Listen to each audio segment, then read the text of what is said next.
ರಾಮಾಯಣದಾಗ ರಾವಣ ಸೀತಾನ ಹೊತ್ಕೊಂಡು ಹೋಗಾಗ ಬಯೋಡಾಟಾ ಕೊಟ್ಟು ಹೊತ್ಕೊಂಡು ಹೋಗ್ಲಿಲ್ವಾ? ಅದ ರಾಮಾಯಣದಾಗ ಸೀತೆನ ಮುಟ್ಟಿದ್ದಕ್ಕೆ ಲಂಕೆ ಭಸ್ಮವಾಯ್ತು, ರಾವಣನ ಸಂಹಾರವಾಯ್ತು. ಈ ವಿಷಯ ನಿನಗೆ ಗೊತ್ತಿಲ್ಲ ಅಂತ ಕಾಣಿಸುತ್ತ? ನಾವೆಲ್ ರಾಮಾಯಣ ಓದ್ತೇವೆ. ಮತ್ತೇನು ಓದ್ತಿ? ನಮ್ದೇನಿದ್ರು ಸನ್ನಿ ಲಿಯೋನ್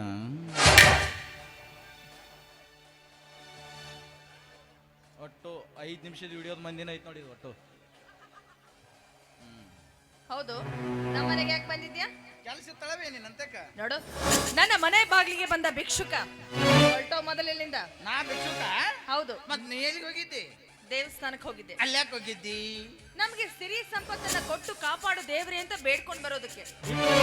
ಇಟ್ಟಿದ್ರು ಸಾಲಲ್ಲ, ನಮ್ಗೆ ಇನ್ನೂ ಸಿರಿ ಸಂಪತ್ತು ಬೇಕು. ಇಷ್ಟೊಂದು ಸಿರಿ ಸಂಪತ್ತು ತುಂಬಿ ತುಳುಕತಾ ಇದ್ರು ಆ ದೇವರ ಹತ್ತಿರ ಹೋಗಿ ಇನ್ನಷ್ಟು ಸಿರಿ ಸಂಪತ್ತು ನೀಡು ದೇವಾ ಎಂದು ಬೇಡಿಕೊಳ್ಳುವ ನೀನು ನಿಜವಾದ ಭಿಕ್ಷುಕಿ ಅಲ್ಲ, ನೀ ಏನಾರು ಹುಚ್ಚದೇನ? ಧಾರವಾಡಕ್ಕೆ ಹೋಗ್ಬೇಕು. ನಿನಗೆ ಅಕ್ಕ ತಂಗಿಯರ ಅದಾರ ಇಲ್ಲ? ಮನ್ಯಾಗ ಅದಾರು. ನಿನಗೆ ಸ್ವಲ್ಪರ ನಾಚಿಕೆ ಮಾನ ಮರ್ಯಾದೆ ಅನ್ನೋದರ ಐತಿಲ್ಲ? ಆದಿದ್ರ ನಾ ಯಾಕೆ ಇಲ್ಲಿ ಬರ್ತಿದ್ನಿ? ನೋಡವಿ, ನಾ ಡೈರೆಕ್ಟ್ ವಿಷಯಕ್ಕೆ ಬಂದ್ಬಿಡ್ತೀನಿ. ಏನದು ವಿಷಯ? ಎಷ್ಟು ವರ್ಷಗಳು ಕಳೆದ್ರು ಒಂದು ಹೆಣ್ಣು ಹೆತ್ತ ಮೇಲೆ ನಿನಗೆ ಇನ್ನೊಂದು ಮಗು ಆಗಲಿಲ್ಲ. ಅದಕ್ಕೆ ಕಾರಣ ಐತಿ. ಏನಂತ ಕಾರಣ ಐತಿ? ಬತ್ತಿ ಹೋದ ಬೋರ್ನ್ಯಾಗ ನೀರು ಜಿಗಿ ಅಂದ್ರೆ ಎಲ್ಲಿಂದ ಜಿಗಿತೈತಿ? ಒಂದೇ ಒಂದು ಅವಕಾಶ ಕೊಟ್ಟು ನೋಡು. ಇನ್ನೊಂದು ಮಗು ಬಾ, ನಾ ನೀನು ಬಂದ ಬಿಡ ಒಳಗ ಬಾ. ನಾ ಒಬ್ಬನಾಗಿನ ಬಾ, ಈಕಿ ಬಾಳ ಹಾರಾಡತ್ತ. ಇನ್ನೊಂದು ಮಗುವಿನ ಭಾಗ್ಯ ಕೊಡ್ತೀನಿ. ನನ್ನ ಗಂಡನ ಪಾದದ ಧೂಳಿಗೂ ಸಮನಾಗದ ಪಾಪಿ ನಮ್ಮ ಮನೆಯಲ್ಲಿ ನಿಂತು ನನಗೆ ಈ ರೀತಿ ಮಾತನಾಡ್ತೀಯ? ಕಿತ್ತೂರ ರಾಣಿ ಚೆನ್ನಮ್ಮ, ಝಾನ್ಸಿ ರಾಣಿ ಲಕ್ಷ್ಮೀಬಾಯಿ, ಒನಕೆ ಒಬ್ಬವ ಹುಟ್ಟಿದ ಪುಣ್ಯದ ನಾಡಿದು. ಎಂತ ನಾಡಿನಾಗ ನಿನ್ನಂತ ನಾಲಾಯಕ ಬದುಕೋದಕ್ಕೆ ಅರನಲ್ಲ, ಸಾಯೋದಕ್ಕೆ ಸಿದ್ಧನಾಗು.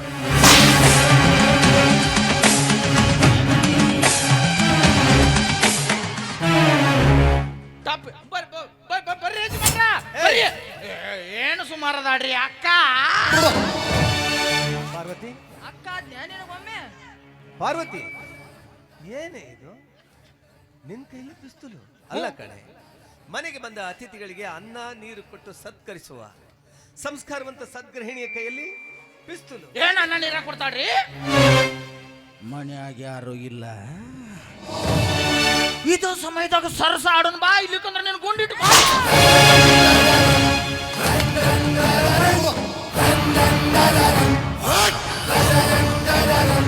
ಇವನ ಅತಿಥಿ ಅಲ್ಲ, ಇವನೊಬ್ಬ ಗೋಮುಖ ವ್ಯಾಘ್ರ.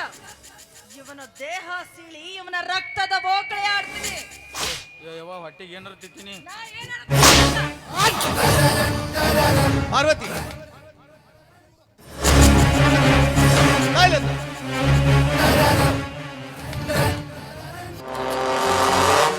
ಪಾರ್ವತಿ, ಬಾಗಿಲು ತೆರೆದ ಮನೆಗಳಿಗೆ ನಾಯಿ ನುಗ್ಗೋದು, ಬೇಲಿಲ್ಲದ ಹೊಲಕ್ಕೆ ಹಸುಗಳು ಹೋಗೋದು, ಭರಣಿಯೊಳಗಿನ ಬೆಣ್ಣೆಯನ್ನ ಬೆಕ್ಕು ಕದ್ದು ತಿನ್ನೋದು ಸಹಜ. ಆದ್ರೆ ಈ ಜಮೀನ್ದಾರ್ ಸೂರಪ್ಪನ ಭದ್ರಕೋಟೆಗೆ ಸದ್ದಿಲ್ಲದೆ ಕಾಲಿಟ್ಟಿದೆಯಲ್ಲ, ಮೆಚ್ಚಿದೆ, ಮೆಚ್ಚಿದೆ ನಿನ್ ಧೈರ್ಯನ. ಮೆಚ್ಚಲೇಬೇಕು ಮಿಸ್ಟರ್ ಜಮೀನ್ದಾರ್ ಸೂರಪ್ಪನ. ಅದಕ್ಕಿಂತ ಮುಂಚಿತವಾಗಿ ನಾನು ನಿಮ್ಮನ್ನ ಮೆಚ್ಚಬೇಕು. ಮನೆಗೆ ಬಂದ ಶತ್ರುವಿನ ಅತಿಥಿ ತರ ಸತ್ಕಾರ ಮಾಡುವ ನಿಮ್ಮನ್ನ ಚಪ್ಪಾಳೆ ತಟ್ಟಿ ನಿಮ್ಮನ್ನ ಸ್ವಾಗತಿಸಬೇಕು. ಹೇಳಿ. 12ನೇ ಶತಮಾನದ ಅವತಾರ ಪುರುಷ ಅಣ್ಣ ಬಸವಣ್ಣ ಏನ್ ಹೇಳಿದ್ದಾರೆ ಗೊತ್ತಾ? ಮಾಡಿ ಮಾಡಿ ಕೆಟ್ಟರೋ ಮನವಿಲ್ಲದೆ, ನೀಡಿ ನೀಡಿ ಕೆಟ್ಟರೋ ನಿಜವಿಲ್ಲದೆ, ಮಾಡುವ ನೀಡುವ ನಿಜಗುಣ ಉಳ್ಳೆಡೆ, ಕೂಡಿಕೊಂಬೆ ನಮ್ಮ ಕೂಡಲ ಸಂಗಮ ದೇವ ಅಂತ. ನೋಡು, ಕೆಲಸ ಇಲ್ಲದೆ ಹೋದ್ರೆ ಕೈ ಖಾಲಿ ಇದ್ದಾಗ ಮನುಷ್ಯನ ತಲೆ ತಿರುಗೋದು ಸಹಜ. ನಿಮ್ಗೆ ದುಡ್ಡಿನ ಸಹಾಯ ಬೇಕಿದ್ರೆ ಹೇಳು, ನಾನು ಕೊಡ್ತೀನಿ. ಏನಾದ್ರೂ ಬಿಸ್ನೆಸ್ ಮಾಡು, ಇಲ್ಲ ಯಾವ್ದಾದ್ರು ಉದ್ಯೋಗ ಮಾಡ್ತೀನಿ ಅಂತಂದ್ರೆ ನನ್ನ ಕಾಲೇಜ್ನಲ್ಲಿ ನಿನ್ನ ಅರ್ಹತೆಗೆ ತಕ್ಕಂತ ಒಂದು ಕೆಲಸ ಕೊಡಿಸ್ತೀನಿ, ಕೆಲಸ ಮಾಡು. ಅದು ಬೇಡ, ನಾನು ರೈತ ಆಗ್ತೀನಿ, ಉತ್ತಿ ಬಿತ್ತಿ ಬೆಳಿತೀನಿ ಅಂದ್ರೆ ನಾಳೆನೆ ಒಂದು 10 ಎಕರೆ ಜಮೀನು ನಿನ್ ಕೊಡ್ತೀನಿ, ರೈತ. ಆದ್ರೆ ಇದೆಲ್ಲ ಆಗೋದಕ್ಕಿಂತ ಮೊದಲು ನೀನು ಮಾಡ್ತಾ ಇದ್ದೀಯಲ್ಲ ಈ ನೀತಿ ವಿರೋಧ ಕೆಲಸನ ಬಿಟ್ಟು ಬಿಡಬೇಕು. ಮಿಸ್ಟರ್ ಜಮೀನ್ದಾರ್, ನೀನು ನೀಡುವ ಆಸ್ತಿ ಅಂತಸ್ತು ಹಣದ ಭಿಕ್ಷೆಗೆ ಕೈವಡ್ಡಿ ನಾನಿನ್ನ ಮನೆ ಹೊಸ್ತಿಲ ತೊಳೆದು ಬರಲಿಲ್ಲ. ಬದಲಾಗಿ ಮುಖ್ಯವಾದ ವಿಷಯ ಹೇಳಕ್ ಬಂದೀನಿ. ನಿನ್ನ ಮಗಳಾದ ಶ್ರಾವಣಿ, ನಾನು ಯಾವತ್ತು ಹೆಣ್ಣು ಹಣ್ಣು ಮಣ್ಣು ಈ ಮೂರರ ಹಿಂದೆ ಹೋದವನಲ್ಲ. ಇದು ಮೂರು ನನ್ನ ಹಿಂದೆ ತಾನಾಗೆ ಬರಬೇಕು. ಅದಕ್ಕೋಸ್ಕರ ನಿನ್ನ ಮಗಳನ್ನು ಹೊತ್ಕೊಂಡು ಹೊಕ್ಕಿನಿ ಅಂತ ಹೇಳಕ್ ಬಂದೇನೆ. ಬಡ್ಡಿ ಮಗನೇ, ಏನೋ ಹುಡುಗ ಬುದ್ಧಿ ಅಂತ ತಿದ್ಕೊಳ್ಳೋದಕ್ಕೆ ಒಂದು ಅವಕಾಶ ಕೊಟ್ಟಿದ್ದೆ, ನನ್ನ ತಪ್ಪಾಗೋಯ್ತು. ಇದರಲ್ಲಿರೋ ಒಂದೇ ಒಂದು ಬುಲೆಟಿಂದ ನಿನ್ನ ಸುಟ್ಟು ಹಾಕ್ಬಿಡ್ತೀನಿ, ನಿನ್ನ ಹುಟ್ಟಿಲ್ಲ ಅನ್ನಿಸ್ತೀನಿ. ನನ್ನ ತಪ್ಪನ್ನ ನಾನು ತಿದ್ಕೋತೀನಿ. ನೆನೆಸ್ಕೊಳ್ಳಲೇ ನಿನ್ನ ಮನೆ ದೇವ್ರನ್ನ.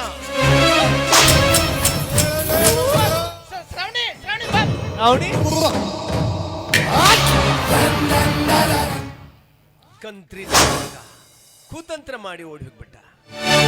ಹೋಗು, ಇನ್ನು ನಿನ್ನ ಪಾಪದ ಕೂಡ ತುಂಬಿಲ್ಲ. ಅದು ತುಂಬಿದ ಮಾರನೇ ದಿನ ನಿನ್ನ ಜೀವ ಸಹಿತ ಉಳಿಯೋದಿಲ್ಲ. ರೀ, ಯಾಕೋ ಏನು ಇವನ್ ಮನೆಗೆ ಬಂದು ಹೋದ್ಮೇಲೆ ನನಗೆ ತುಂಬಾ ಭಯ ಆಗ್ತಾ ಇದೆ ರೀ. ಪಾರ್ವತಿ, ಇಂಥದಕ್ಕೆಲ್ಲ ಹೆದರ್ಕೋತಾರೇನೆ? ಇವರು ನಡೆಯೋ ದಾರಿಯಲ್ಲಿ ಮುಳ್ಳಿದ ಹಾಗೆ ಚುಚ್ಚುತ್ತಿ ಅಂತ ಕಂಡು ಬಂದಾಗ ಕಿತ್ತು ಬಿಸಾಕ್ಬಿಡ್ಬೇಕು. ನೋಡು, ನೀನೇನು ತಲೆ ಕೆಡಿಸ್ಬೇಡ. ಇವನಿಗೆ ಸರಿಯಾದ ಪಾಠ ನಾನು ಕಲಿಸ್ತೀನಿ. ನಮ್ಮ ಮಗಳು ಶ್ರಾವಣಿ ಎಲ್ಲಿ ಹೋಗಿದ್ದಾಳೆ? ಬೆಳಿಗ್ಗೆ ಜಾಸ್ತಿ ಹೋಗಿದ್ದಾಳೆ. ಇಷ್ಟೊತ್ತಾಗ್ಲೇ ಬರಬೇಕಾಗಿತ್ತು. ಅಗೋ ಬಂದ್ ನೋಡಿ. ಈಗಲೇ ನಡೆದ ಘಟನೆಯನ್ನ ಶ್ರಾವಣಿ ಮುಂದೆ ಹೇಳ್ಕೂಡ್ದು.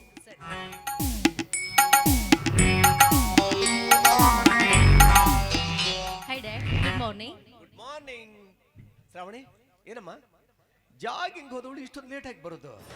ಅಲ್ಲ ಕಣಮ್ಮ, ಯಾಕೆ ಇವತ್ತು ಕಾಲೇಜಿಗೆ ರಜೆನಾ? ಇಲ್ಲ ಡ್ಯಾಡಿ, ಇವತ್ತೇಕ ತುಂಬಾ ಬೇಜಾರಾಗ್ತಿದೆ. ಅದಕ್ಕೆ ಇವತ್ತು ಒಂದೇ ಒಂದಿನ ಕಾಲೇಜ್ಗೆ ಹೋಗೋದಿಲ್ಲ. ಕಾಲೇಜಿಗೆ ಹೋಗೋದಿಲ್ವಾ? ಅಲ್ಲ ಕಣಮ್ಮ, ಕಾಲೇಜ್ಗೆ ಹೋಗ್ತೀನಿ ಅಂತ ಹಠ ಮಾಡಿದವಳು ನೀನು, ಕಾಲೇಜ್ಗೆ ಅಡ್ಮಿಷನ್ ಮಾಡಿಸ್ತವನು ನಾನು. ಇನ್ನು ಹೋಗೋದಕ್ಕೆ ಇಷ್ಟ ಇಲ್ಲ ಅಂತ ಹೇಳ್ತಾ ಇದೀಯಾ? ಸರಿ ಬಿಡು, ನಿನ್ನಿಷ್ಟ. ಏನ್ರಿ, ಅವಳು ಹೇಗೆ ಎತ್ತಳೋ ಹಾಗೆ ಕುಣಿತಿರಲ್ಲ ರೀ. ನಾನು ನಿಮಗೆ ಅವತ್ತೇ ಬಡ್ಕೊಂಡೆ ಅವಳ ಕಾಲೇಜಿಗೆ ಸೇರ್ಸೋದು ಬೇಡ ಅಂತ. ಎಲ್ಲಿ ನನ್ನ ಮಾತು ಕೇಳ್ತೀರ? ಇವತ್ತು ನೋಡಿದ್ರೆ ಕಾಲೇಜ್ಗೆ ಹೋಗೋದಿಲ್ಲ ಅಂತ ಹೇಳ್ತಿದ್ದಾಳೆ. ಶ್ರಾವಣಿ, ಕಾಲೇಜ್ಗೆ ಹೋಗುವಾಗ ಬರುವಾಗ ಅಥವಾ ಕಾಲೇಜ್ನಲ್ಲಿ ಯಾರ ಜೊತೆ ಆದ್ರೂ ಜಗಳ ಆಯ್ತಲ್ವಾ? ಹಾಗೇನಿಲ್ಲ ಡ್ಯಾಡಿ, ಅದು ನಿನ್ನೆ ರಾತ್ರಿ ಕನಸಲ್ಲಿ ಒಂದು ವಿಷಪೂರಿತ ನಾಗರ ಹಾವು ನನ್ನನ್ನು ರಸ್ತೆಯಲ್ಲಿ ತಡೆದು ಕಚ್ಚಲಿಕ್ಕೆ ಬಂದಿತ್ತು ಡ್ಯಾಡಿ. ನಾಗರ ಹಾವು ಕನಸಿನಲ್ಲಿ ಬಂದಿತ್ತಾ ಅಥವಾ ಕಾಲೇಜು ರೋಡಲ್ಲಿ ಬಂದಿತ್ತಾ? ಶ್ರಾವಣಿ, ನಾನು ನಿಮ್ಮಪ್ಪ ಕಣಮ್ಮ. ಈ ಊರಲ್ಲಿ ಯಾವ ದಾರಿಯಲ್ಲಿ ಯಾವ ಏರಿಯಾದಲ್ಲಿ ಯಾವ ಹಾವು ಇದೆ ಅಂತ ನನಗೆ ಚೆನ್ನಾಗಿ ಗೊತ್ತು. ಹೇಳಮ್ಮ, ನಿನ್ನ ನೆಮ್ಮದಿಗೆ ಭಂಗ ತಂದ ಆ ಮಂಗನ ಮಗ ಯಾರು ಅಂತ ಹೇಳು.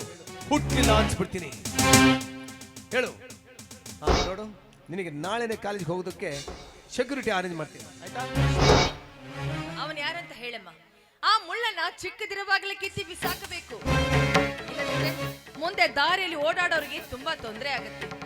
ಶ್ರಾವಣಿ, ಈ ಜಮೀನ್ದಾರನ ಏಕೈಕ ಸುಪುತ್ರಿಗೆ ಕಂಡಲ್ಲಿ ಕಿರುಕುಳ ಕೊಡ್ತಾ ಇರುವ ಆ ಮಂಗನ ಮಗನ ಯಾರು ಅಂತ ಹೇಳಮ್ಮ. ಟೆಲ್ ಮೀ, ಹೇಳು.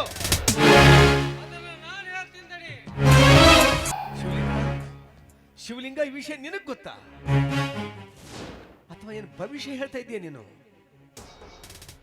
ಬಡದೈತಿ ಬರೋ ಸಿಡಿಲು ಬಡದೈತಿ. ಗೋಲ್ ಮಿಂಚು ಬಡದು ಬೆಂಕಿಯ ಮಳಿ ಸುರಿದೈತಿ. ಹಿತ್ತಲ ಗಿಡದ ಬೇರು ಮುಂಚಿ ಬಾಗಿಲಕ ಬಂದೈತಿ. ಸದ್ಯದಲ್ಲಿ ಈ ಅರಮನೆಗೆ ಗಂಡಾಂತರ ಕಾದೈತಿ. ಶಿವಲಿಂಗಣ್ಣ, ನೀನ್ ಹಿಂಗ್ ಒಗಟಿಟ್ಟು ಮಾತಾಡಿದ್ರೆ ನಮಗೆ ಹೆಂಗ ಅರ್ಥ ಆಗುತ್ತಾ? ಅದೇನಂತ ಬಿಡಿಸಿ ಹೇಳಿದ್ರ ನಮ್ಮ ಮನಸ್ಸಿಗೂ ಸ್ವಲ್ಪ ಸಮಾಧಾನ ಆಗುತ್ತೆ. ಇವ ತಾಯಿ, ಅವತ್ತು ಶ್ರಾವಣಿನ ಕರ್ಕೊಂಬಂದು ಈ ಮನೆಗೆ ಬಿಟ್ಟು ಹೋಗಬೇಕಾದ್ರೆ ನಾನು ನಿಮ್ಗೊಂದು ಮಾತು ಹೇಳ್ತೀನಿ, ನೆನಪೈತೆ ತಾಯಿ? ಪ್ರತಿ ಅಮಾವಾಸ್ಯೆ ದಿನ ಸೂರ್ಯ ಹುಟ್ಟಿದಾಗಿನಿಂದ ಸೂರ್ಯ ಮುಳುಗೋವರೆಗೂ ನಿಮ್ಮ ದೇವ್ರ ಜಗಲಿ ಮೇಗಿರುವ ದೀಪ ನಂದಲಾರ್ದಂಗ ಕಾಯ್ಬೇಕು ಅಂತ ಹೇಳಿದ್ದೆ. ಅದ್ರಾಗೇನೋ ಎಡವಟ್ಟಾಗೈತಿ. ಇಲ್ಲ ಶಿವಲಿಂಗ, ನೀನ್ ಹೇಳಿದ್ದನ್ನ ಪ್ರತಿ ಅಮಾವಾಸ್ಯೆ ತಪ್ಪದೇ ಮಾಡ್ತಾ ಇದ್ದೀವಿ ನಾವು, ಅಲ್ವೇನೆ ಪಾರ್ವತಿ?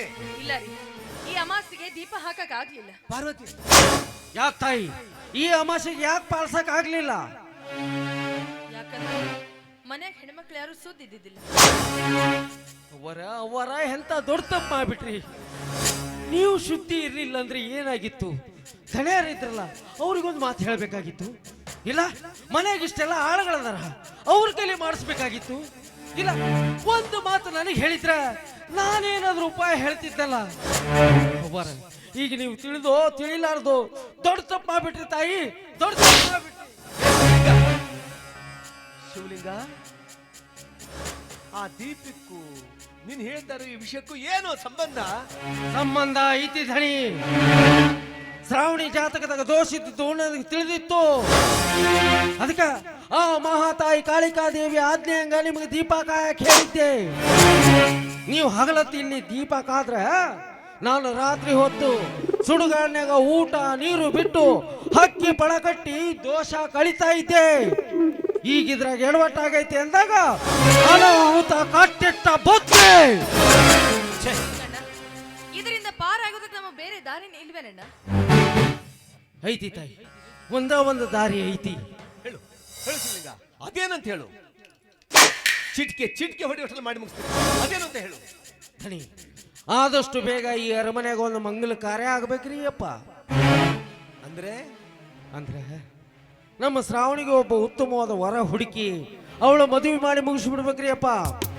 ಅಂದಾಗ ಮಾತ್ರ ಈ ಗಂಡಾಂತರದಿಂದ ಶಾಶ್ವತ ಪರಿಹಾರ ಸಿಗುತ್ತ.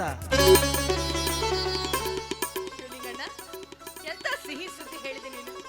ರೋಗಿ ಬಯಸಿದ್ದು ಹಾಲು ಅನ್ನ, ವೈದ್ಯ ಹೇಳಿದ್ದು ಹಾಲು ಅನ್ನ.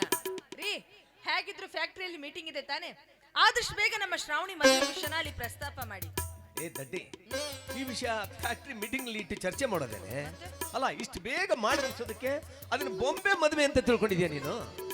ಮೊದಲು ನಮ್ಮ ಶ್ರಾವಣಿಗೆ ತಕ್ಕ ವರ ಇರಬೇಕು, ನಮ್ಮ ಸ್ಟೇಷನ್ಗೆ ತಕ್ಕಂತೆ ಮನೆತನ ಸಿಗ್ಬೇಕು.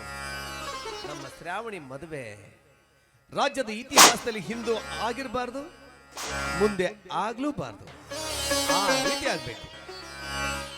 ಅದಕ್ಕಿಂತ ಮೊದಲು ನನ್ನ ಮಗಳಿಗೆ ಕಾಟ ಕೊಟ್ಟ ನನ್ನ ಮಗನ ಕಾಲು ಕತ್ತರಿಸ್ತೀನಿ, ಸರಿಯಾದ ಪಾಠ ಕಲಿಸ್ತೀನಿ. ಬೇಡ ಧಣಿ, ಬೇಡ, ಸಮಾಧಾನ ಮಾಡ್ಕೊರಿ ಅಪ್ಪ. ಅಪ್ಪರ, ನಮ್ಮ ಮನೆ ಅರಿವಿ ಮುಳ್ಳಿನ ಕಂಟಿ ಮ್ಯಾಗ ಬಿದ್ದೈತಿ ಅಂದಾಗ ಅದು ಹರಿಲಾರ್ದಂಗ ಜಾಗ್ರತೆಯಾಗಿ ತಕ್ಕೋಬೇಕಾಗಿದ್ದು ನಮ್ಮ ಕರ್ತವ್ಯ. ಅಪ್ಪರ, ಸಿಟ್ಟಿನ ಕೈಯಾಗ ಬುದ್ಧಿ ಕೊಟ್ಟು ಅನಾಹುತ ಮಾಡಕ್ ಹೋಗ್ಬೇಡ್ರಿ ಅಪ್ಪ. ನನ್ನ ಮಾತು ಕೇಳ್ರಿ, ಶಾಂತ ಆಗ್ರಿ ಅಪ್ಪ, ಶಾಂತ ಆಗ್ರಿ. ಹೌದ್ರಿ, ಶಿವಲಿಂಗಣ್ಣ ಹೇಳ್ತಿರೋ ಮಾತು ಖರೇನೇ ಆಯ್ತು. ಕೆಸರಿನ ಮೇಲೆ ಕಲ್ಲೊಗದ ಕೆಸರನ್ನ ನಮ್ಮ ಮುಖಕ್ಕೆ ಸಿಡಿಸ್ಕೊಳ್ಳೋದಕ್ಕಿಂತ ಆದಷ್ಟು ಬೇಗ ನಮ್ಮ ಶ್ರಾವಣಿಗೊಂದು ಮದುವೆ ಮಾಡಿಬಿಟ್ರೆ ಈ ಸಮಸ್ಯೆಯಿಂದ ನಾವು ಪಾರಾಗ್ಬೋದಲ್ಲ. ಶಿವಲಿಂಗ ಹೇಳಿದ ಹಾಗೆ ಮಾಡೋಣ. ಶಿವಲಿಂಗ, ನಾನು ಸ್ವಲ್ಪ ಫ್ಯಾಕ್ಟ್ರಿಲಿ ಕೆಲಸ ಇದೆ, ಹೋಗಿ ಬರ್ತೀನಿ. ಆದ್ರೆ ನಮ್ಮ ಶ್ರಾವಣಿಗೆ ಒಳ್ಳೆ ವರ ನೋಡೋ ಜವಾಬ್ದಾರಿ ನಿನ್ನ ಮೇಲೇನೂ ಇದೆ.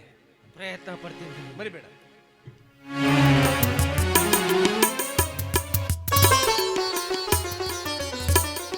ಶಿವಲಿಂಗಣ್ಣ, ಅವರೇ ಎಂತ ಸಿಹಿ ಸುದ್ದಿ ಹೇಳಿ, ಇವತ್ತಿಲ್ಲೇ ಊಟ ಮಾಡ್ಕೊಂಡು ಹೋಗು.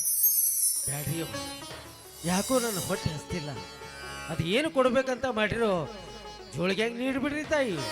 ಹೊಟ್ಟೆ ಹಸ್ದಾಗ ಆ ನಮ್ಮಪ್ಪ ಗವಿಸಿದ್ದಪ್ಪಗೆ ನೈವೇದ್ಯ ಹಿಡಿದು ಪ್ರಸಾದ ಅಂತ ಸ್ವೀಕಾರ ಮಾಡ್ತೀನಿ. ಶ್ರಾವಣಿ, ತೆಗೆದುಕೊಂಬ.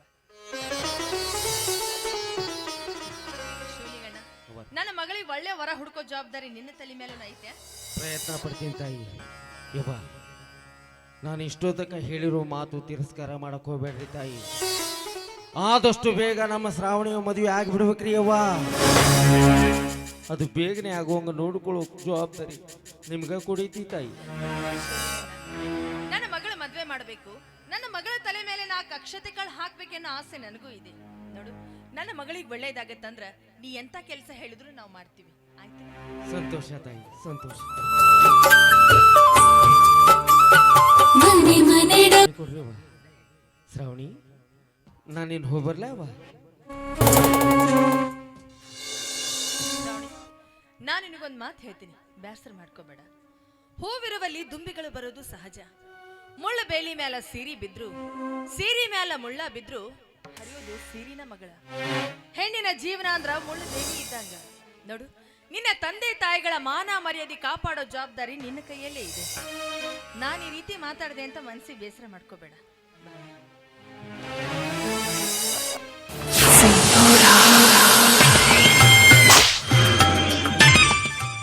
ಮಿಸ್ಟರ್ ನೀಲಕಂಠ, ಶಾಂತಿ ತವರಾದ ಈ ನನ್ನ ತವರು ಮನೆಯಲ್ಲಿ ಅಶಾಂತಿಯನ್ನ ಎಬ್ಬಿಸ್ಲಿಕ್ಕೆ ಕಾರಣೀಕರ್ತನಾಗಿರುವ ನಿನ್ನನ್ನ ನಾನು ಯಾವತ್ತೂ ಸುಮ್ಮನೆ ಬಿಡೋದಿಲ್ಲ. ಹೆಣ್ಣು ಬಲಿದ್ರೆ ನಾರಿ, ಬಂದರೆ ಮುಂದಿದ್ದಾದ್ರೆ ಮಹಾಮಾರಿ. ಇನ್ ಮುಂದೆ ನಾನು ನಿನಗೆ ಕೊಡ್ತಾರೆ ಪ್ರತಿ ಒಂದು ಕಷ್ಟವನ್ನ ಹೆಜ್ಜೆ ಹೆಜ್ಜೆಗೆ ಅನುಭವಿಸ್ಲಿಕ್ಕೆ ಸಿದ್ಧನಾಗಿರು. ಒಂದು ಹೆಣ್ಣಿಗೆ ತಲೆ ತಗ್ಸಿ ತಾಳಿ ಕಟ್ಟಿಸ್ಕೊಳ್ಳೋದು ಗೊತ್ತು, ಪ್ರಸಂಗ ಬಿದ್ರೆ ಅದೇ ತಲೆ ಎತ್ತಿ ತಲೆ ತೆಗಿಯೋದು ಚೆನ್ನಾಗ್ ಗೊತ್ತು.